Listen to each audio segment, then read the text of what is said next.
Digital Bangladesh এখন সবকিছুই database ভিত্তিক, কিন্তু প্রশ্ন হচ্ছে আমাদের ডাটাবেসগুলো কতটা নিরাপদ আর বিশ্বজুড়ে হ্যাকাররা আসলে কি ধরনের বিশাল ক্ষতি করতে পেরেছে। আজকে জানবো সেই ভয়ঙ্কর সব বাস্তবতা। বাংলাদেশে এনআইডি, শিক্ষা, স্বাস্থ্য, ব্যাংক সব ক্ষেত্রে কোটি কোটি নাগরিকের ডাটা সংরক্ষিত। সরকার cyber security agency, digital security আইন আর সাইবার পুলিশ চালু করেছে। তবে বাস্তবতা হলো আমাদের সব ডাটাবেস সমানভাবে সুরক্ষিত নয়।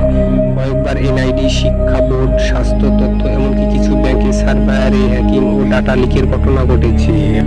2017 সালে আমেরিকায় প্রায় 147 মিলিয়ন মানুষের ব্যক্তিগত তথ্য ফাঁস হয়ে যায়। এটাকে ইতিহাসের সবচেয়ে বড় আইডেন্টিটি থেফট বলা হয়। 2017 সালে বিশ্বজুড়ে 150টি দেশে 2 বেশি কম্পিউটার লক হয়ে যায়। হাসপাতাল থেকে ব্যাংক সব জায়গায় সেবা বন্ধ হয়ে যায়। 2013 থেকে 2014 প্রায় 3 মিলিয়ন ইউজারের তথ্য হ্যাকারদের হাতে চলে যায়। এটাকে ইতিহাসের সবচেয়ে বড় ডাটা লিক বলা হয়। 2016 সালে হ্যাকাররা বাংলাদেশের সিস্টেম ভেঙে প্রায় 81 মিলিয়ন মার্কিন ডলার চুরি করে নিয়ে যায়। এটা শুধু বাংলাদেশে নয়, পুরো বিশ্বের সাইবার ক্রাইমের ইতিহাসের বড় ঘটনা। 2021 সালে যুক্তরাষ্ট্রে হ্যাকাররা জ্বালানি পাইপলাইন বন্ধ করে দেয়। এতে কয়েকদিন পরে আমেরিকায় জ্বালানি সংকট দেখা দেয়। এই ঘটনাগুলো প্রমাণ করে হ্যাকাররা চাইলে শুধু ডাটা নয়, অর্থনীতি, স্বাস্থ্য, এমনকি জাতীয় নিরাপত্তাও ধ্বংস করতে সক্ষম।